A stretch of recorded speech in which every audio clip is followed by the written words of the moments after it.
Be sure to watch my TED Talk on londonreal.tv. In London, technology is the Silicon Roundabout. Introducing a new talk show dedicated to the people of the London technology startup scene. Silicon Real. Each week, interviewing entrepreneurs, venture capitalists, financial technology, accelerators, and incubators in an exciting three-person format. Learn about the people behind the innovation. Locally filmed, locally sourced. Silicon Real. It's about the people.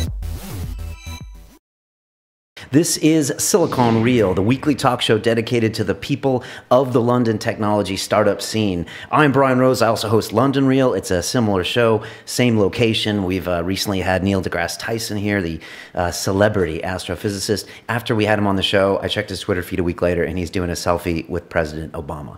I was like, okay. So that was fun. We've had Tim Ferriss on here, who's the 4-Hour Everything.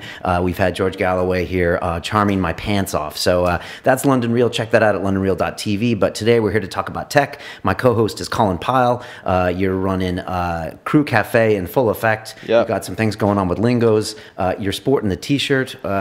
T-shirts on for the London Coffee Festival today. So what's it like being a coffee tycoon? Yeah, it's well, I wouldn't say tycoon. I have to sell things before I'm a tycoon. Right now I just have them. But yeah, it's really busy right now. We got tons of inventory. We're selling, we're moving. We got, great press coming up. Lingos is doing great. We're doing a really cool voucher for Lingos, so we're testing it out. So actually, if you go lingos.co/siliconreal, you get a £20 voucher to have a language lesson with a teacher face-to-face anywhere in the UK. So go and check that out and let us know what you think. Awesome. Yeah, we'll have a link for that on the YouTube description, or you can click on the screen and go that. Yeah. Free language lesson. Free language lesson. Check it out. Yeah. Learn something, impress your friends, right? Exactly. Yeah. Awesome. Excellent, man. Thanks so much. And yeah, the coffee's good. It's tasting good. So keep us posted on that. Even Cherry likes it. There we go. I know. That's awesome. It's a thumbs up already. So excellent. Before we get to the show, I just wanted to thank our sponsors. One of them is bagyourselfabillboard.com, which is this new competition where you can own a billboard right here on Old Street for 2 weeks and get like 1 million online impressions on top of that. So it's super cool. I'm actually going to submit. It's super exciting. Cool. An application for Silicon Real. You just do a 60-second video. You tell why your startup is the best in the UK. They select one, and then you literally own this space for like 2 weeks. So it's cool. We've had so many people on here that have great ideas and great tech, but if you don't get the word out, it's hard to get that traction. It's hard. Lots of noise to cut through. So So that's cool. You should do it too. Yeah. I think Lingos is going to do it. Any small business or startup who's been around for less than 5 years, check that out. So bagyourselfabillboard.com, 60-second video. So do that. And secondly, to TaskRabbit, they are an online marketplace that allows you to outsource small jobs and tasks. They do our back end of Silicon Real. They chop up our videos for us. They can do anything. They're doing a great job. Yeah, love them. And so surprised at what they can actually do. So it's not just cleaning your house and stuff like that. So really sort of reach for the sky and see if they can do it. Yeah, and they're part of our startup community. We had Lauren, their head of community here, who just came over about 4 or 5 months ago from the States. And they're really cool people. Great startup, great story. So check them out, taskrabbit.co.uk. And Real 25 for 25 pounds 25 pounds off. Again, more free things. More free. Right. You can learn a language and get your house cleaned just by listening to the show. That is fantastic. All right, on with the show. Our guest today is Sherry Coutu, who serves on the boards of many companies. Most recently, it's the London Stock Exchange, Cambridge University, the Raspberry Pi Foundation, and also the advisory board of LinkedIn. You founded Founders4Schools, which connects teachers and entrepreneurs and founders of successful startups. You made angel investments in more than 50 companies. That's correct, right? 50. And you hold investments in 3 venture capital firms. Sherry, thanks so much for coming. Welcome to Silicon Real. Thank you. It's great to be here. Thanks for having me. It's quite an introduction, right? Yeah. Feeling tired. Exactly. That's a lot of work, 50 companies.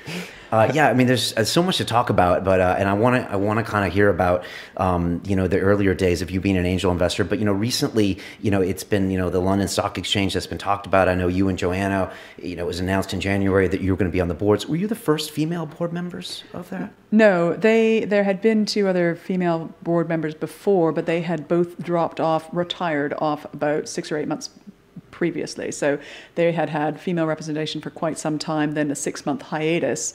The media focused, however, on the fact that at the time that Joanna and I were appointed, there weren't any females, but we weren't the first. Okay, As media. much as I'd like to say that we were the first, we weren't the first. Okay, I was wondering when you got that offer, is that something you had to think long and hard about, or is this something that to you it was just a no-brainer? They were saying that it's going to help tech be represented more on that stock exchange, or was it a really complicated decision for you? So I'll tell you a little bit about my background, and then you'll understand why it wasn't that complicated a decision. So the first company that I started up was a financial services company. The second company I started up was also a financial services company. And the 50 investments that you just mentioned, most of them are double-sided exchanges.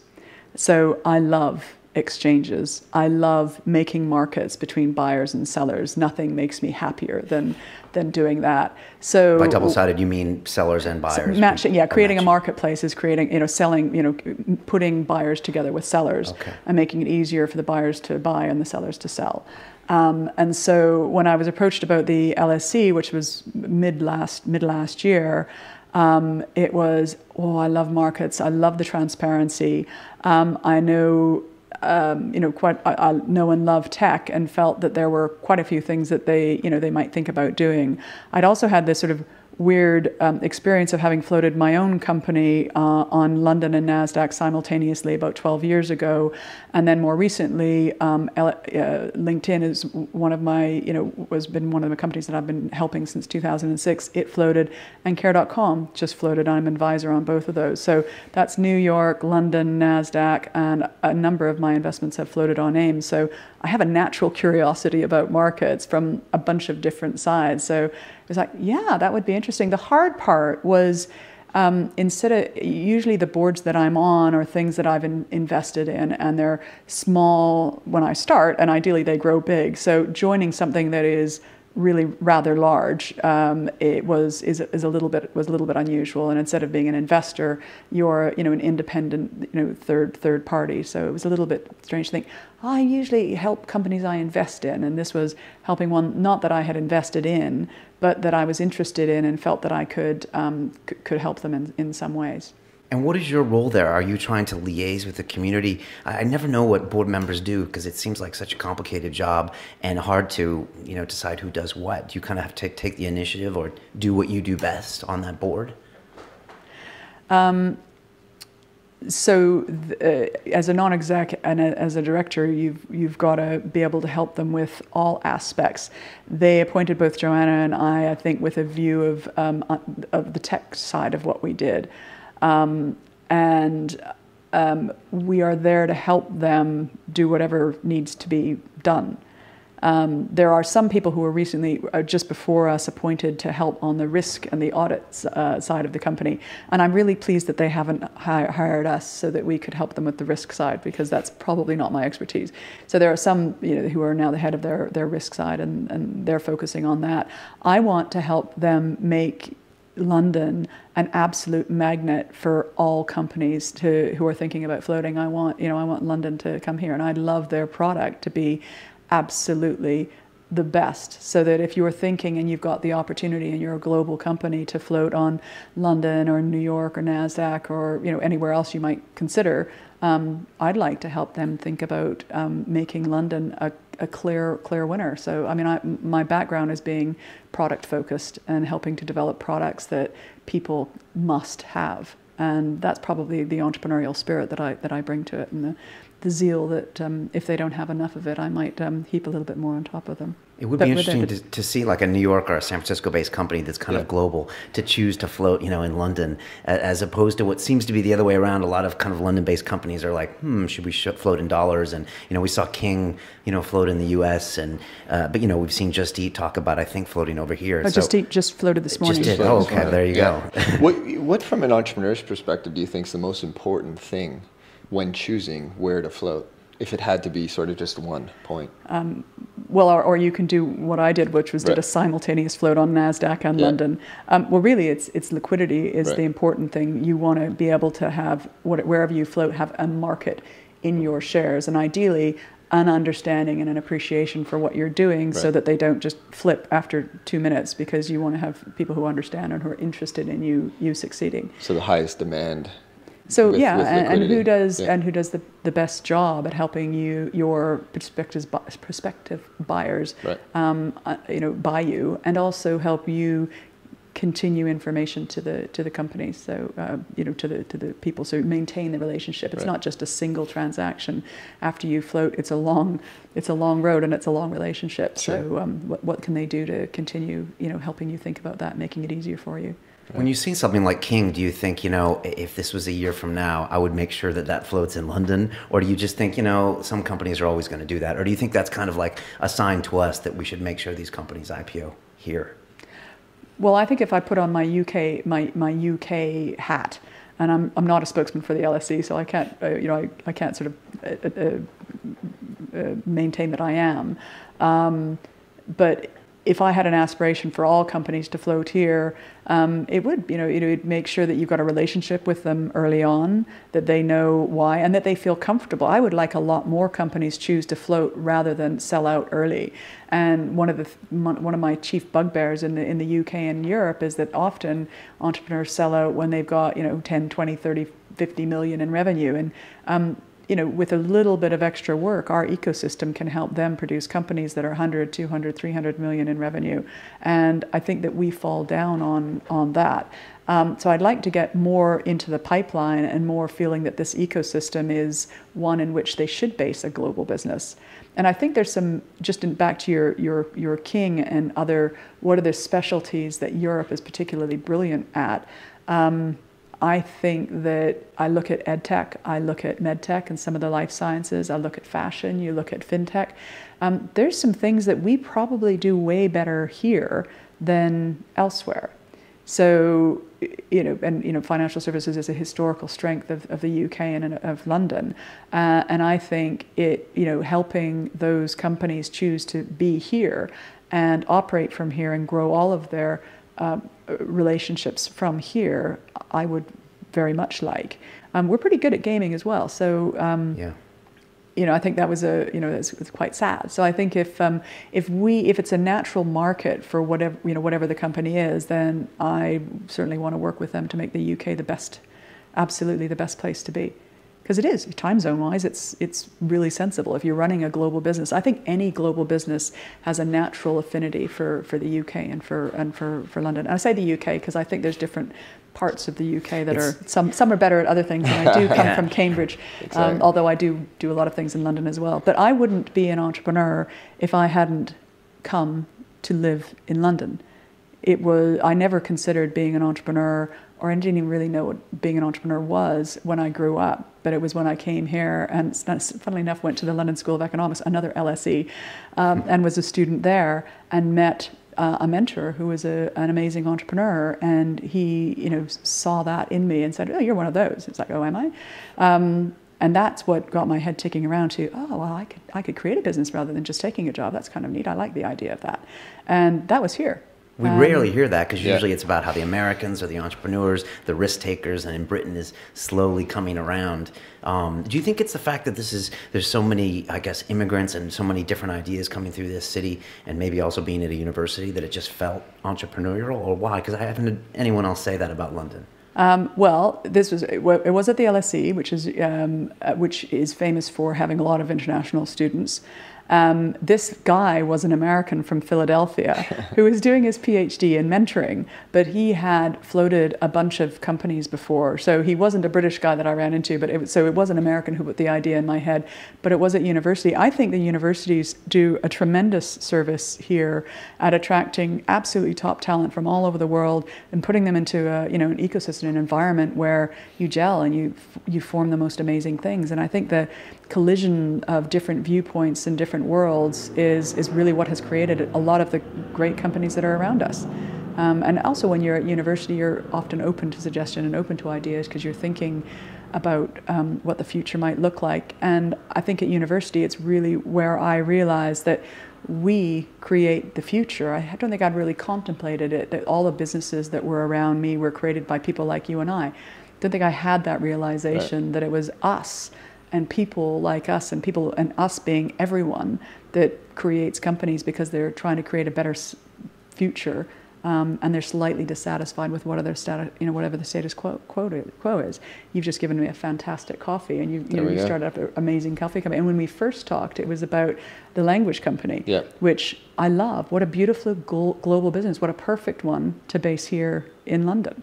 I mean, it really is perfect. And creating the market, which is what you're doing. I can't think of many other better places to do that. It's not going to be East Coast or West Coast here. Sure, and it's such a natural fit for languages too in London as well. There's so many different backgrounds and cultures and languages and the history. I think it's a phenomenal place to start a business. And you started it because you saw an opportunity, and you wanted to create a better future, and you could see a nice way of making that happen. Right. I didn't have that realization that it was people who were slightly dissatisfied or saw a better way of doing things. I didn't get that everybody did that, but that is how our world has been created, and it was here in London that I had that realization, and it's what's made me certainly the person that I am. What is the state of the union of London tech? It's changing so much. Even in the last year or 2 years. And Bloomberg said before he left office that he was looking at London as competition and not Silicon Valley. You're on the West Coast a lot. I was just wondering what you see, because you've been part of this ecosystem for so long. Where are we at? You said it's such a wonderful place to start a company, and where do we need to go to make it number one in the world? I say that kind of ashamed. Why should I say that ashamedly? We should want to be number one in the world, and there's nothing stopping us. So where's the state of London tech? It's so much better than when I arrived 28 years ago. I can tell you that. With you. Where was London tech 28 years ago? Yeah. Well, I went for my first my first financing. Strangely, was that the man who told me I was an entrepreneur. He finished his PhD, went back to the States, and 3 years later I started my company. And I went to him for funding. And I went, "Do you remember you told me I was an entrepreneur? Well, I think I am now. Can I have some money?" And he said yes, which was great. And then another was a fellow who had run some companies here. So there were two angels that funded my first company. The angel networks are very, very strong here. We are getting more and more serial entrepreneurs who are turning around and funding other companies. And I think that's really important part of the ecosystem. So people who have started up companies helping others tread the same path is one of the things that creates the momentum and the velocity in the US. And the PayPal effect that we talked about. Yeah, absolutely. Yeah. And that's coming along very, very nicely here. I think I made a couple of tweets earlier this week sort of looking at different startups, and they were absolutely supported by, these ones were supported by Huddle, or the guys who had founded Huddle, which is great. And you're seeing more and more in that. You think of the syndicates that I'm being asked to participate in and that I'm participating in. Most of them are serial angels or serial entrepreneurs who are also investing at the same time and on the side, and that's really nice. VCs, I think we still got a ways to go on the VC community. One of the things that I've seen that I think is quite interesting is pairings of the big funds from the US with some of the small ECFs here, and that's quite nice. So a local VC will lead and set the pricing and do a lot of the corporate governance, but the reach will go into the US because those guys will become part of the syndicate, and that's happens a lot, and it never ever used to happen. So the appetite that investors from elsewhere have to partner with some of our VCs is increasing, and I think they've seen some really good returns. Last FM was Greylock, and you see Oaks come in and done a bunch of things. I don't want to go through names. I'm probably annoy people for forgetting someone, but that's happening with more regularity, and that's healthy because I think it increases the professionalism and of the VCs here, and allows all of us to increase our game.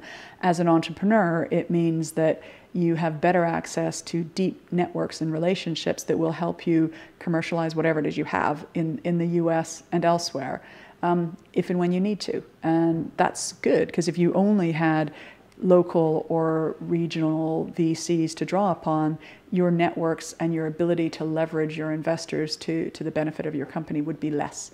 So I quite like that. Does it come down to networks and relationships at the end of the day? I mean, you see such a big Well, picture. you're asking someone who's been helping LinkedIn for a very long time. Yes, it does. It does. I think How many VCs are you connected to? I've heard people talk about the things she's talking about, but they talk about it from a numbers and cents thing. And you're talking about, having the relationships to trust someone to give them an angel investment. But Or to help them out. I think it comes down to relationships, because it's people, and it's people who make the world work, and it's people who invest in other people. So I don't, when I make investments, I'm absolutely investing in the person and the team, and I'm betting that they have the wherewithal to create whatever product it is that they're creating. And I can't just, you can't just say, oh, well, go do the US. It's more, well, I could introduce you to somebody, maybe at Qualcomm or any of these, or name a company. And if you have a relationship there, then they'll probably pick up the phone. And if they trust you and they've known you for a long time, then they'll pick up the phone and they'll be more interested.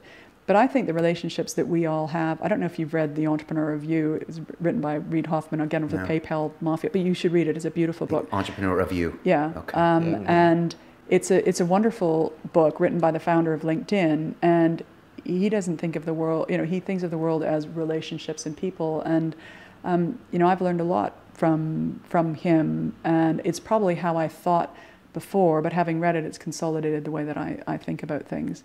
But it's down to people and relationships and forming dreams. And, you can't, if you're an entrepreneur, you guys are here doing something together because, you're having fun, and you're doing it as two people who have a relationship. And that's what makes businesses work. If as an entrepreneur, I may want to make something happen, but I can't make it happen unless I can get a team around me that also want to make it happen and have different skills and different abilities. And you have to paint the picture or the road that the destination, and then get there. And that's what we as entrepreneurs do. And it's through relationships, in my view. I would never say, just go talk to a VC or that VC firm. My natural would be, well, there's 6 people in that VC firm. It's kind of a natural fit. But this person who worked there, did that, financed that, is the person you should really talk to, because they'll be able to help you put together the puzzle that will take you down that road that you said you wanted to go down. And I think it's more effective if you think about people and what they bring and how they can help you achieve whatever it is you're trying to achieve. Yeah, the whole idea for the show, our tagline is it's about the people. So it was like getting really behind the person. And you'll listen to people on this show in the last 6 months, and you're going to see these people in 5 years from now and 7 years from now. And I'm sure you bump into many of the same people over the years. And, the people, I'm sure the people don't change that much, and you really do invest in the person. And, if they want to do something, you think what they want to do is good, then you're going to join them on that journey. And through that, you'll create things that never existed before, and that's quite fun. And then before you know it, you'll know them really, really well, and then you'll want to do another project together, and then they'll introduce you to somebody else for something else that you've been puzzling about in your mind, and then you'll find yourself doing something else. How'd you start your coffee? You're thinking that was probably a story, like that as well. Sure, running it, having lunch with another Canadian entrepreneur. He said, I have an idea and a couple people, but I need someone to run it. And so it's about relationships and people. Right, and it's actual real contact. The other thing that we found, consistency, is even in this virtual world, it takes people being in the same room to come up with those ideas and being in the same place, at least initially. And I'm so powerful that it's about the people, because when you start up a business and you have an idea, the idea you have on day one or before you even start changes so much within that first period of. Well, that's because you're learning. Exactly. Every day, every day you learn and you jiggle it a little bit more, so it's better, and a little bit more, because you learn something, you think, oh, I've been doing that wrong. Oh, I'll do that. And then by then you've done, they now call it pivoting, but you're just making it a little bit better every day. And as long as you make something, whatever it is, a little bit better every day, that's great. And we entrepreneurs, that's, as part of our special sauce, is we can super hone in our product on, a segment of the population and make something that they must have, almost that they're addicted to. And the beauty of, I guess, big companies, and I shouldn't say now I'm with some big companies, but the beauty of big companies' inability to super focus and super hone their products is that as a little company, you can get their customers because you can create something absolutely magical. It's a fairly rare big company that can move anywhere near as fast as a small entrepreneurial company. having said that, we were just talking about scaling up companies. It's it comes down to the people and the human aspect of what can take a small company with a great product and allow it to grow and grow and grow. When I first joined LinkedIn, they were really quite small, and they had no operations outside of the U.S. Now they're just edging up on 280 million, and quite a few thousand people that work for them. There's some great capacity that they had in the people who ran that company that allowed them to get bigger, and that is also what I would wish on our ecosystem here in London. You're now getting critical mass of people who have scaled up companies, and you're getting a bit more, a healthy momentum and velocity of people who move through the startup community, and that's very healthy. What you learn in one company can easily be transferred into another company as you coach and help employees who may be there for the first time get up a learning curve and grow as people and as professionals at helping them do whatever needs to be done.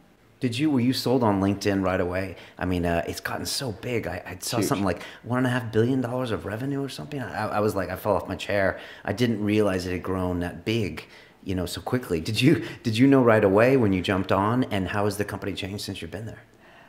Well, my girlfriend, who was introduced to me by another girlfriend who used to be a non-exec director on my company, phoned me up and said, "Oh, I'm with a friend here in Silicon Valley, and she's coming over. She's going to come over to London. Can you, are you doing anything? Could you, introduce her to a few people?" And it happened to be one of those weeks when you're out every single night at some sort of networking thing. It's like, oh yeah, come along. And so we ended up, hanging out, throughout, over the week. And she was one of the advisors to LinkedIn, and I guess sort of understood how, and again, I would have been sold on relationships and networks before because I'm probably a natural connector. But it was at that, when I met her, that she introduced me to LinkedIn. I was like, oh, that's so sensible. That's exactly where, why didn't it's so obvious. It should have existed before. And what a brilliant thing. So that was, I think, in December 2004. Wow, early days. 4 or 5, I can't remember exactly. So it's been around for 10 years. Yeah. And then when I next went to TED, which at that point was in Monterey, TED stands for Technology, Entertainment, and Design. It's a big tech conference, which is fabulous to go to. And if you don't watch TED Talks, not that you should obviously watch Silicon Real talks. But, I like TED too. But in addition to that, you should watch TED Talks. But she introduced me to Reed, who's the founder at TED, and we just got to talking. And he was the beginning of his journey. I by then had started up and sold my first company to Euromoney, floated my second company on London and NASDAQ.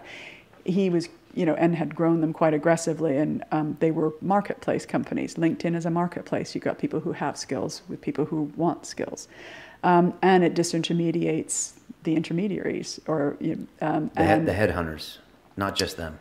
Headhunters in it, but it allows people to to do what they want. Again, it creates liquidity in the market. It makes it easier for people to find people and connect, and technology is beautiful for helping people do that. So they wanted to make the world's professionals more productive, and that was great. What I had been doing in financial services was making it easier for investors to communicate with companies. So it's like, oh, well, that's very similar to this. And well, you're obviously going to have to expand there and there and there. And how are you thinking about that? And how are you prioritizing your geographic rollout? And we just got talking. And I thought it was a brilliant thing to do. I thought it was a really nice use of technology. I hadn't seen technology used in that marketplace before, but it seemed very sensible and natural that was a great way of approaching it.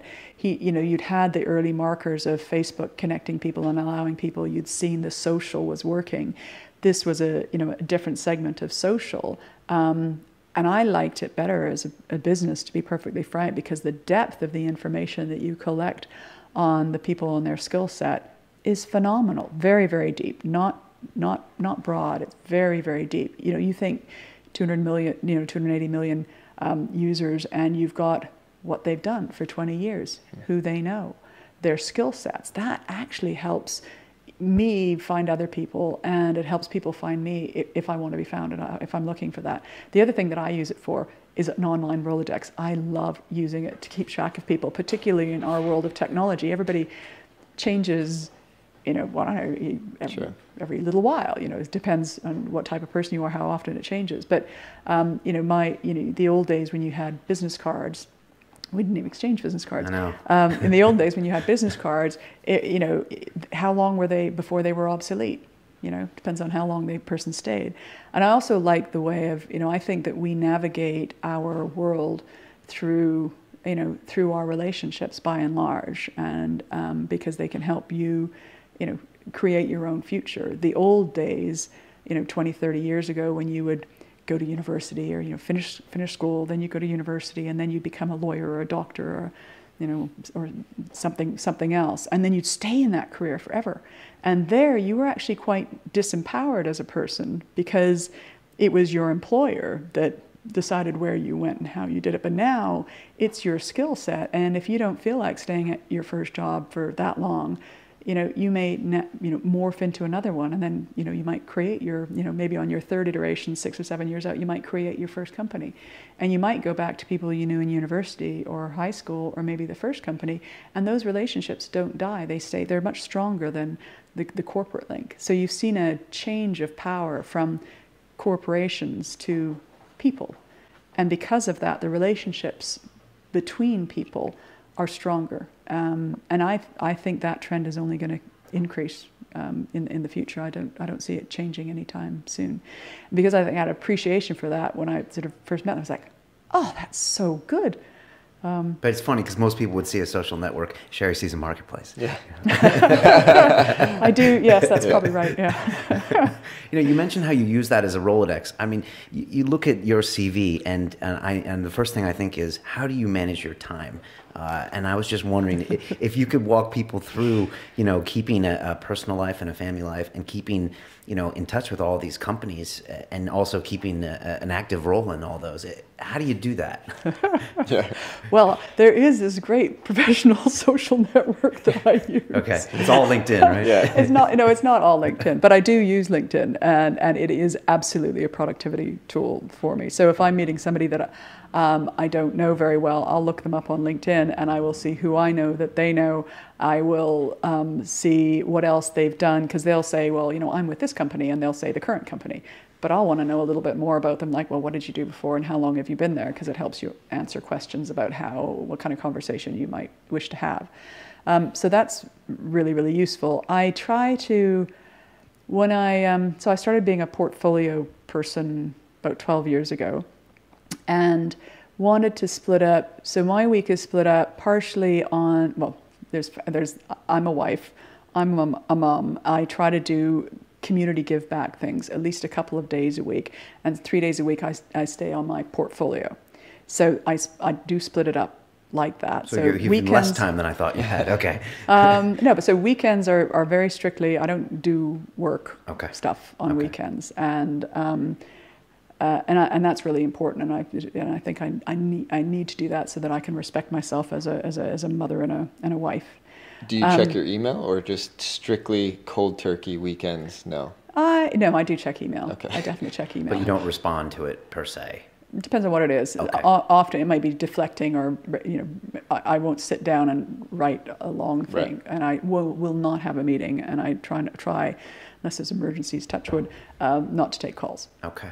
And really just so that my family knows that they definitely have me, and I'm focused and engaged on the weekend. And give yourself a break as well. Let your mind. Yeah, no, I actually rest. think I think it's better to you can be fresh. But as a portfolio person, when you're flitting from one subject to another, you are actually probably more inherently fresh than when I was obsessively running my business, which I did 80 to 100 hours a week. I'm more fresh because you can compartmentalize and move from one company to another, so that helps. The philanthropic, I spend time on Founders4Schools, which we're going to talk about at some point. I'd love to talk about that. Silicon Valley comes to the UK. That's dedicated to trying to improve the ecosystem for entrepreneurship here in the UK, well, and elsewhere. But really excited about that. I co-founded that with Reed in 2007. He'd done a PhD at Oxford University as a Marshall Scholar. I, as you know, originally came to go to the London School of Economics. Both of us had other feet in other ecosystems of entrepreneurship and felt that we should think about doing things a little bit differently in the UK. So that's why we set up that. I do some stuff for the Crick Institute, which is, I spent this morning on a site tour. We're building this building that will house... by King's Cross. Yeah. King's Cross. Yeah, walk by that. Yeah, well, I'll show you. My phone has all the pictures of the building in... Beautiful building. Jeez. It is beautiful. You should see it. They've got a really cool theater, and I can't wait to hold events in that building. It'd be so cool. But picture this. 300 scientists on each floor, all between 25 and 35, all from absolutely all over the world, all there for between 6 and 10 years, rotating all the time. How much innovation do you think is going to come out of that? Sounds like an incubator, right? It is. Yeah. It's a giant incubator. But the other thing that, Paul Nurse, who is heading it up as a CEO, has mentioned that we always hear about Nobel Prize winners when they're older, and the awards are given when they're older, but it's usually for work for when they're between 25 and 35. So I'm really excited about the advances that are going to be made in healthcare and life sciences that's going to come out of there. I think it's magical. I love that it's at King's Cross. It connects really nicely to the Abraham Life Sciences and the different. There's a big cluster of med and health up in the Cambridge area. So that's going to be really strong. It'll be very interesting to see how that part of our ecosystem changes and improves, because you have serious critical mass that will come on and it will just blossom. So that will be fun. So that again, that's sort of philanthropic. The other philanthropic stuff I do is on Cambridge University. I love education. And I like the interconnection. I love the power of universities to improve their own communities. So that's 2 days a week, and I do a variety of things, all of that philanthropic. I didn't want to wait until I was dead to start, or retired, to start giving back to the community from which I had benefited so much. So I do that. There was usually a flavor of technology and bringing people in from the world of technology who might have some capacity to, so citizen science, we've done a lot of that at Cancer Research UK and the Crick Institute, and you help them understand technology that's being used in our commercial world and how it's applicable in their world, often deeply driving down costs or increasing their ability to reach or achieve things. And that's quite fun. I like the mixing up of the worlds. And then on the other side, the segmentation is 3 days a week, which is a portfolio, and I try to spend time with the companies that I've made investments in, because it's not a transaction. It's when you make an investment in a company, you're committing to helping that person run that company and help them, either meet other people or puzzle out problems that they need to puzzle out. What's the average life cycle of your angel investments, would you say? Well, I can give you some industry stats from Nesta. The average hold for an angel is 9 years. 9 years. Wow. 9 years. So the really bad ones die quite quickly. But sure. It's quite a long time. And that difference between being a tech, again, if it's an internet one, it can happen a little bit faster. But a lot of the life science ones or some of the science-based ones take a little bit bit longer. Like genome projects are like 20-year horizons. Yeah, absolutely. Okay. Because again, what you're doing is you're taking the science, you then do a translation where you're trying to figure out, is there a sustainable model? Then you're doing the pivoting that we spoke about a little bit earlier to get the product market fit. Then you get that inflection point, and then you commercialize. And that takes a little bit longer if it's a science-based or a life science-based company, before you get that product market fit. And how many angel investments are you still looking after right now? Just roughly like 10, 20? Not that many. I have more than 20 I've probably got 30 in my actual portfolio of companies that I'm tracking and have investments and positions in. I've got some that have floated, and I'm always loath to sell shares after they float because I love them so much by then. But actually, as a discipline, anyway, I'm going to get into that. But anyway, there's quite a few. There are very few that I'm actually on the board of or the advisory board, and that's just a capacity issue. That it's quite hard. But I try to spend time with each of them, and they all know how to get me. if they need me. So what I try to do is help troubleshoot and try to help understand. And if I know enough about what problems they're trying to solve, then I might be able to help them do something, depending on what they want to do. So I now try to mainly troubleshoot and make sure that whoever's on the board knows generally how I might be able to help, so that they know when to call. And I prefer to help them develop their product to make it amazing than, help them with a corporate governance issue, which isn't that exciting. I'd rather, get that zeal and work with the entrepreneur to work out, help them, perfect something or make it better so that it's, and I like strategy as well. Strategy, industry restructurings are quite fun to think about. And thinking about, well, if this is an incumbent, these are the 5 competitors, what's their move going to be? What's their move going to be? How can you hit them so they can't hit you back? I like thinking through this strategic and tactical moves. So. Well, you've explained your time management, but I still don't know how you do it. There's a lot of similarities. 40 hours in a day in Cambridge, is that how? Yeah, we have many more hours in a day out there. But there are a lot of similarities between companies. And if you try, I do market spaces. So helping people monetize and put people together, what you're doing is you're eliminating barriers of making decisions, because transactions, the things that will kill a market is if there's confusion or lack of transparency. So if you're trying to make a market, what you're trying to do is get people up a learning curve so that they feel comfortable about and confident about buying something or doing that transaction. So if you think about it that way, then there's a lot of similarities between a lot of the things that I do. And that means that in some areas I'm a super expert, and others I know nothing. And so I try to help people understand that I can help you if you've got a question around these things.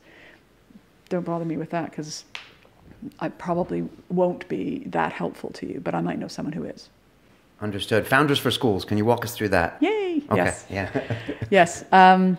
So Founders4Schools, as you described very accurately earlier, is a way of helping students understand some of the principles that I was talking about earlier, about all of the companies that are around us are created by people like their parents, like them, like their mates. Most of the jobs are created by companies, by people who have started up companies that are less than 5 years old. In the US, there's a fabulous stat, which 100% net new jobs created by companies less than 5 years old in the US. 25% of the GDP growth in this country created by just 6% of companies. Those 6% of companies didn't exist 10, 15 years ago. That's phenomenal. So, however, and again, I've got school-age kids, 13, 14, and 11. And in their school, when they're thinking and learning about careers, they're being told about the sort of careers that you and I were told about, when we were in school. But those aren't the careers that are going to exist when these kids graduate. And you've probably seen some statistics about, the greatest problem that we have in our tech world is that the university graduates and the high school students don't have skill sets that we need. So starting up Founders4Schools was a way of helping schools get introduced by founders of businesses so that we could make it obvious why running a business is the best thing ever to do. So it started out as we do this conference, the Silicon Valley comes to the UK in November, usually aimed at university students to help them understand the sorts of businesses that they might want to create or join. We had some leftover fabulous speakers, same sort of speakers that you have on this, who are running the companies that are really, really interesting and growing really fast. We used to have those people just at university, and they'd come and talk to the students and say, yeah, I'm running this company, it's really fabulous, and it's so much better than what was there before. And the kids get excited and think, oh, I can do that. When I graduate, I can do that. We had some leftover speakers about 3 years ago, and we literally had every lecture theatre in Cambridge filled. There were 6,500 people that come to this conference on the weekend. But we still had some leftover speakers because they love coming and talking about their companies. So we said, let's stick them in high schools. Let's stick them in the secondary schools, because there's kids there too. And actually, it's a shame, because the kids often make decisions when they're 11, 12, 13 that stop them from being able to do the really interesting engineering or mathematical type jobs that are super useful when you get to be, to want to run your own company, because they allow you to do things that you wouldn't otherwise be able to do. So we took some of the speakers, contacted some high schools and said, so we got some really cool speakers and they're available from 10:30 to 11:30 on Thursday. Can you get some kids for us? And we did that for a few schools around. This was in Cambridge, and it was electric. This is like high school age? This is high school. Okay, This is, so I think we did year 9 and year 10, so they were, let's say 13, 14. Okay. And the speakers came back and said, that was the most amazing thing that I've ever done. The kids flocked around them and wouldn't let them leave because they had so many questions. And they'd never felt such energy from an audience, for years. All I saw was the speakers coming back and saying, that's amazing, you've got to do that again. I'm sure that I converted at least 100 kids to want to do something else. And they were just, so they'd never met anybody who'd run their own business before. I don't know, why hadn't they met anybody who'd ever run their own business before? And I said, I don't know. There's a lot of entrepreneurs. I don't know how they couldn't have, because it was in a fairly entrepreneurial community where we started it. So that was that day. About a week or 2 weeks later, I had 2 different parents stop me in the street and say, my child, you put some people, you run into these people randomly, but they stopped me and said, my child hasn't stopped talking about the business they're going to run when they graduate, and they actually haven't stopped, I haven't been able to get them out of the physics book, and they were definitely not interested in physics before. And this is a girl. And it's like, interesting. So, and then I'm scratching my head saying, and what school, and what speakers did we send there? Because then you're trying to piece together this sort of thing. So 7 or 8 months after that, the head teacher emailed and said, are you gonna, do you know any other founders that could come again? Because, when we did our survey at the end of the year, the kids all vote on what the single most inspiring thing is that has happened to them in the whole year. And the majority of the kids had said, oh, well, that program, when you had those people who ran businesses come in and talk to us, that was the single most inspiring thing. So the head teacher usually sees a random assortment of things that have happened, but the whole year, the majority of them, like 80%, said that. And she went, well, what happened? Because it wasn't her who we contacted, it was a teacher who had arranged it. And so she talked to the teacher, and then they came and found us.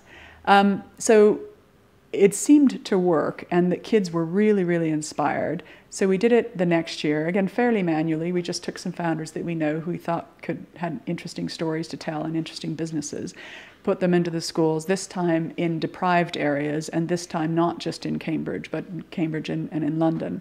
And not just people from the United States of America. We actually used our local homegrown entrepreneurs, or homegrown, partially homegrown, because they're still quite foreign. The people who run businesses often come from all over the place. But put them into the schools, and the same thing, it was absolutely electric. So, the hypothesis we were testing the second year is, will it work with local entrepreneurs from Britain? Are they just as inspiring as the foreigners we happen to have in town? And it was the same impact, absolutely electric. I described this to this gentleman at dinner and said I was quite pleased because we'd affected, a couple thousand kids by, in our little experiments. And he said, yeah, but there's 3.7 million people, kids, that's nothing. Come on, that's not exciting. And I thought, I'm not ambitious enough. Okay. Yeah. And then I thought about it. It's like, well, okay. So, my usual things are that, you want to try to get 15, 20% of a market. So if the market's 3.7 million, do we have, the questions going through in your head, do we have enough homegrown entrepreneurs in the UK to do it? And actually you do. You can break it down. The math is actually quite simple. If you want to hit, say, 500,000 kids, so 15% of the market, 500,000 kids in a year. So question 1, can you do it on one event in November? No, that's okay. Can you do it in a series of events? Yes. How many kids are there? How many entrepreneurs? Usually the events are 100, you have 4 entrepreneurs, you assume the entrepreneurs will do maybe a couple of events in a year. All you need is about 10,000 entrepreneurs to cover 15% market simultaneous, you can do it. So then use this fabulous tool called LinkedIn and looked at the distribution of entrepreneurs and company founders in the UK, and we have well in excess of that, and people who have started up their own businesses, and indeed started up their own businesses several times.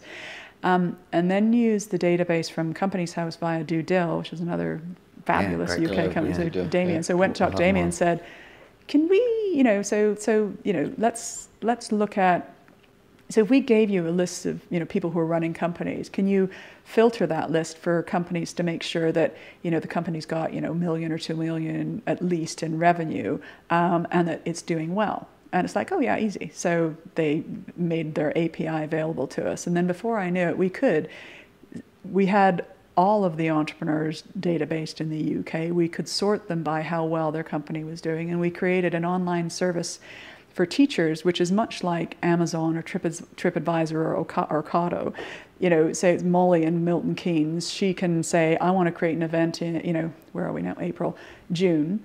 I've got some 14-year-old kids. I've got 100 of them, and can they come at 10:30?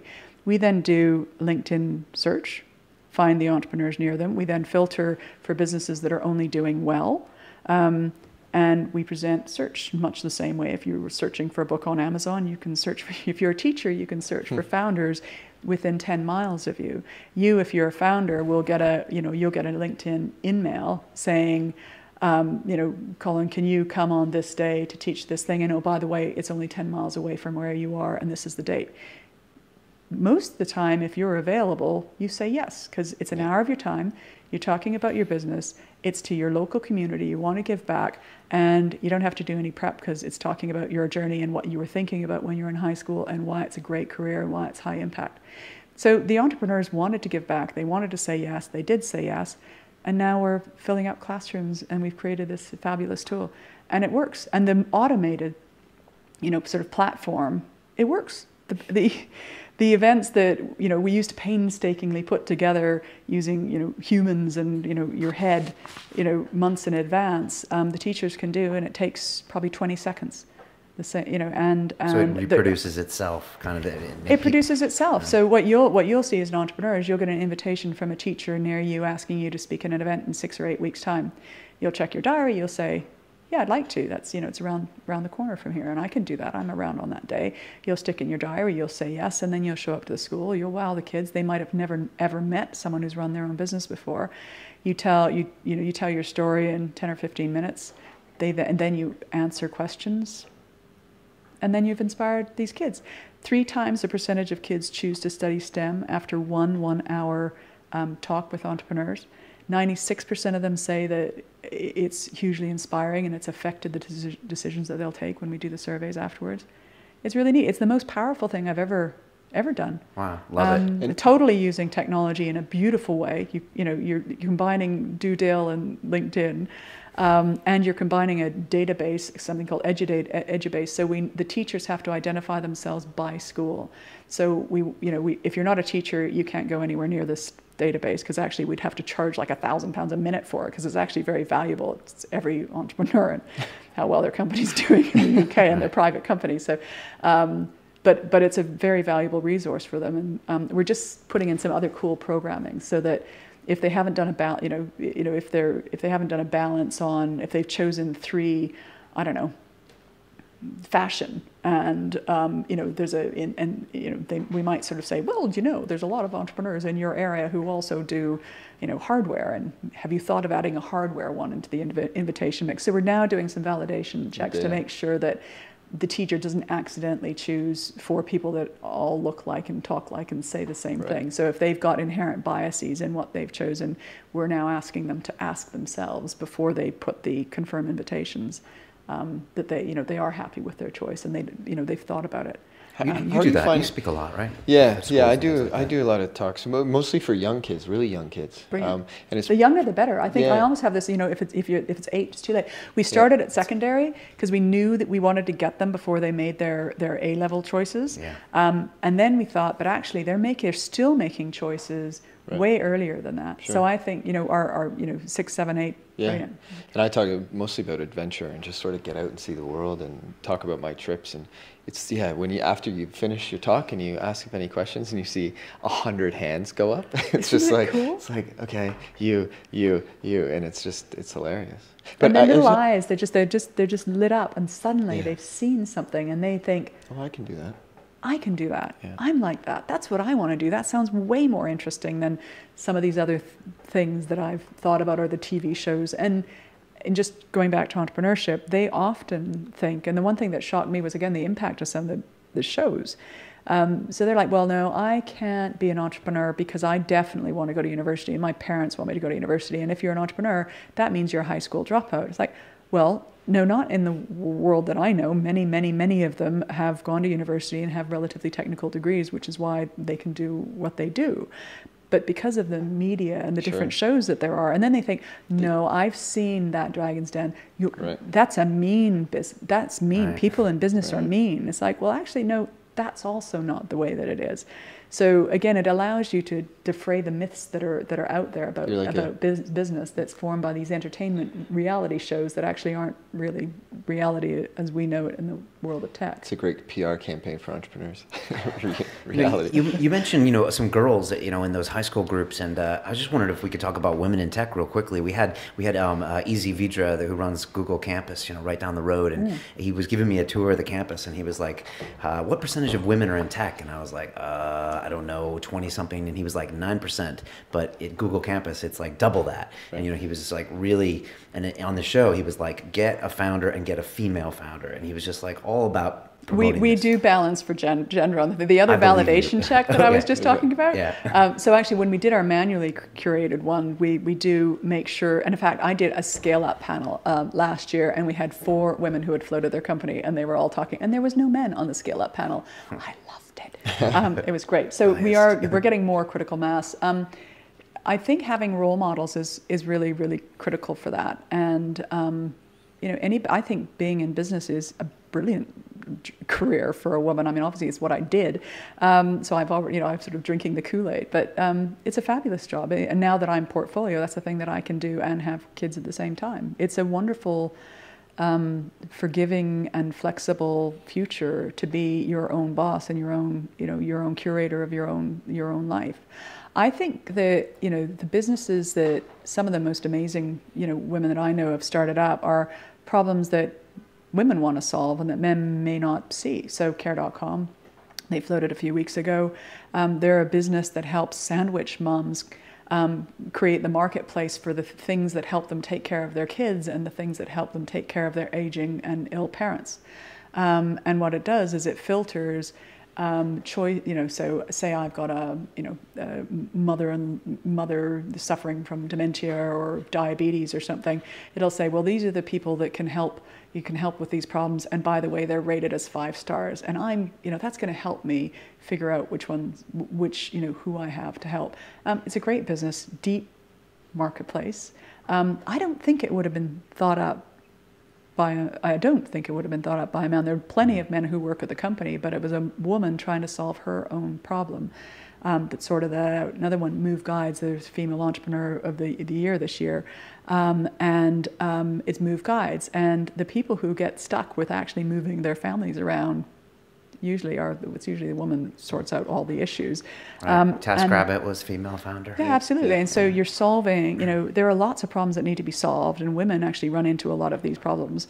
And we're just as capable, and in some areas far more capable, because we have deep empathy with whatever the status quo is that needs to be solved. They're doing a mums program now at Google Campus, so it's a whole mum entrepreneur idea. I mentioned that to someone, and they were like, "Why?" And I'm like, "Mompreneurs." Yes, I've heard that. There's I haven't heard that. Yeah, but yeah, very much so. I mean, I think it's the most empowering, invigorating, and choice for everyone, but actually particularly women, because we will have a unique advantage at seeing and understanding some problems, and also being able to create unique solutions for them. And that's what entrepreneurs do. It's as perfect for women as it is men.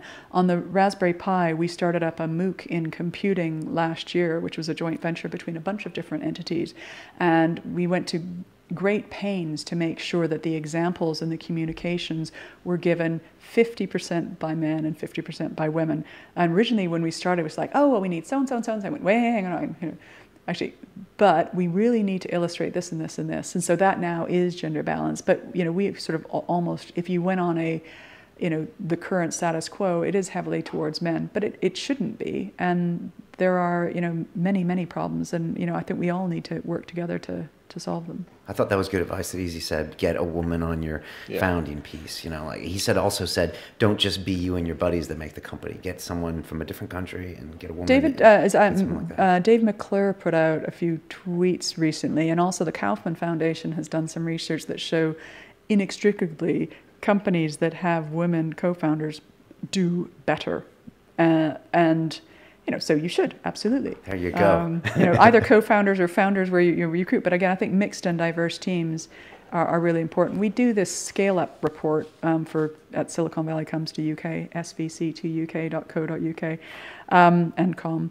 And it tries to package up the secrets of founders and CEOs who have scaled their companies to $1 billion about the things they wished they'd known when they were just starting up. So the Scale Up report is something that might help, and we created it as a way of just trying to pass knowledge from one to the other. But in that, one of the lessons is, first of all, talent, and secondly, diversity, and bringing together different perspectives, be they male and female, or American and Canadian and British and name a country, is far more creative and creates much more interesting and robust solutions that apply on a global basis.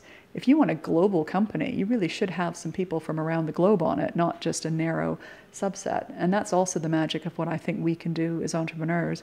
We can create global businesses by tapping the community, and going back to why London. London's the most diverse place ever. We can easily get everybody from around the globe here, 5 minutes. You can do that here much more easily than you can in most other metropolitan areas. Yeah, that's definitely true. Speaking of learning from people that have already done this, we always ask someone who comes here the same question at the end, and I'm going to ask you, Sherry, if you could make a phone call to the 20-year-old Sherry and give that young lady a bit of advice, what would you tell her? I would tell her, 20, so she's already studied STEM subjects.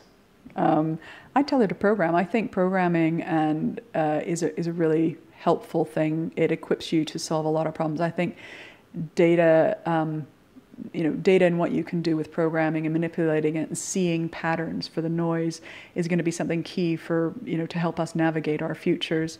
I think thinking about people and relationships, because I think, it's us and people who make the world. And I definitely tell her, or her to start up her own business, because it's the most empowering, invigorating, high impact thing you can do.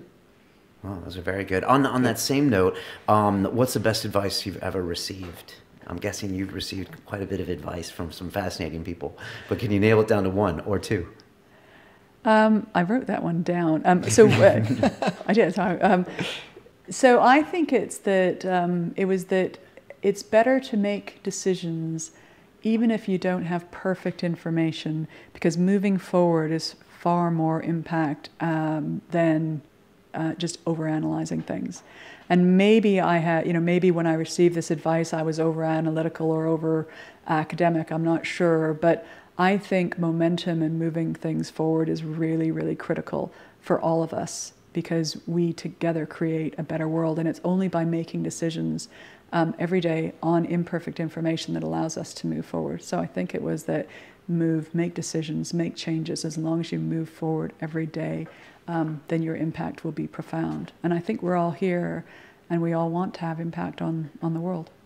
Final bit of that question, your advice to the 20-year-old listening, assume that this person is not in a major city, so they can't come down to a Drinkabout or they can't go to the Valley. What advice do you give to them if they want to be an entrepreneur or get into tech? What would you say? There are a lot of fabulous online courses, so they should use it. If they haven't taken our MOOC in computing, Raspberry Pi, they should. Okay. They should make things. Being geographically separate doesn't stop any of us any longer. You can find communities online. If you have a passion, chase it. Chase your passion. That's the other piece of great advice. I don't work, I just chase passions, and it's just a joy, and it's fun. That's And the do it quote with of the people. show. I don't work, I chase passions. Yeah, that's a T-shirt. Yeah. And the final question I have is, what's with the Canadian mafia? You two are part of it. Exactly. You guys really stick together. It's weird because people assume. I remember when I was in the city, I was an American, and they were like, "You cover the guy at Citibank because he's an American." And I was like, there's so many of us that it's hard for us to make a connection. But you guys really stick together. So what's it all about? The C100 is how kind of I sort of.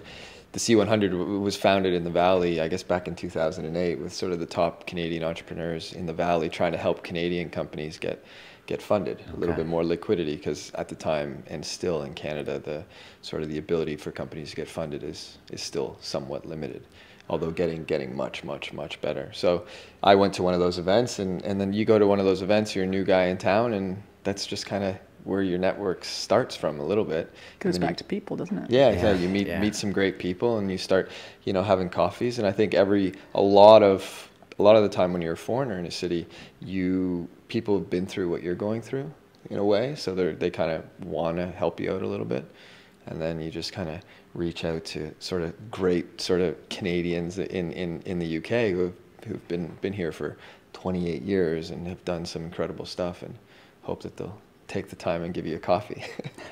Do you find yourself helping Canadians? But I'm sure you help a lot of people. Do you have a special affinity for someone from Canada? Of course I do. Yeah, no, absolutely.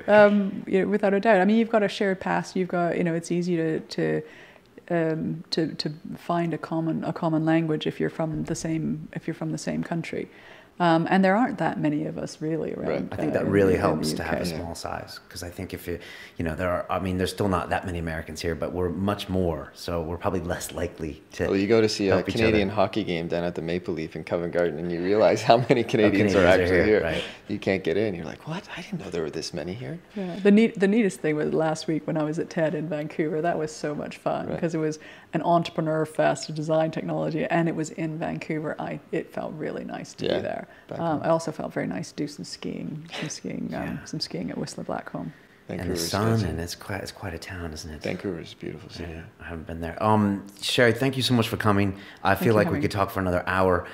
We didn't even touch on a bunch of other things, so we might have to do this again sometime. For people that want to get in touch with these various things like Founders for Schools and the Silicon Valley comes to the UK. I know you rattled off some URLs, but are there some Twitter handles or some easy ways for people to find those things? Yeah. So Silicon Valley comes to the UK is SVC2UK. And a 2, not a really, like it's a number 2.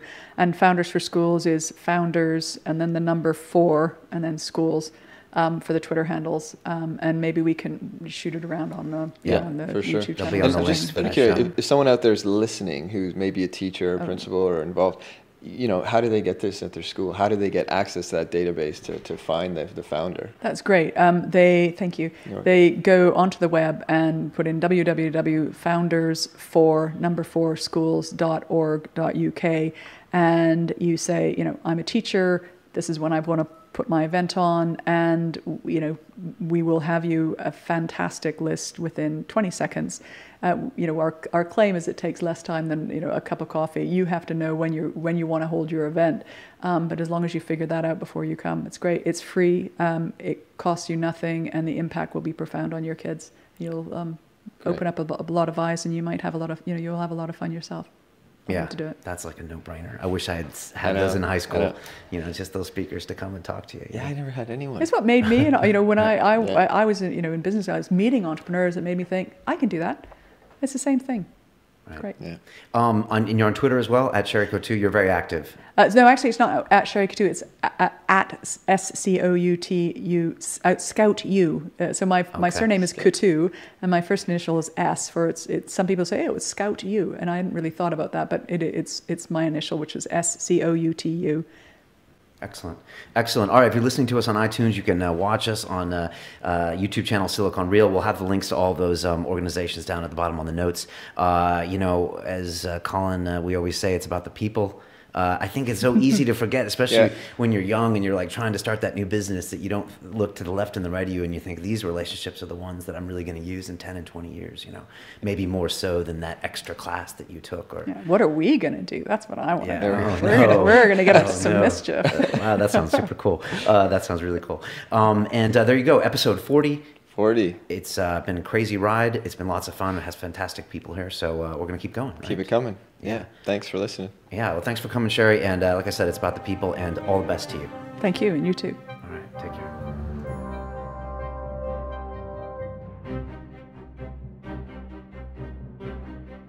So Campus London is our European headquarters, and it's probably the biggest manifestation of what Google for Entrepreneurs can do or does.